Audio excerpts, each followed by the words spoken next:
சாதாரணமாக பார்த்தா எல்லாருமே நல்ல மனிதர்களாக தான் தோன்றும். பின்பு அவங்க கூட கொஞ்சம் பழகின பின்பு தான் அவங்களோட குணம் தெரிஞ்சிருது. முதல்ல தெரியவே இல்லை என்று சொல்லலாம்.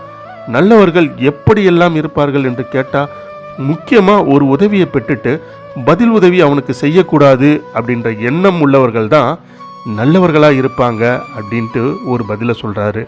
அதனால் சுற்றி இருக்கிறவங்களுக்கெல்லாம் ஒரே ஆச்சரியமாக போயிடுது. எப்படா அது, ஒருத்தங்கிட்ட நாம் உதவியை வாங்கிடுறோம், ஆனால் அவனுக்கு நாம் திரும்ப எந்த உதவியும் செய்யக்கூடாது, செய்ய மாட்டேன் அப்படின்ட்டு இருக்கிறவங்க தான் நல்ல மனிதர்கள் அப்படின்ட்டு ஆதிசங்கரர் சொல்கிறாரு. அதற்கான காரணத்தையும் அவர் ராமாயணத்தில் இருந்தே விளக்கமாக சொல்கிறாரு.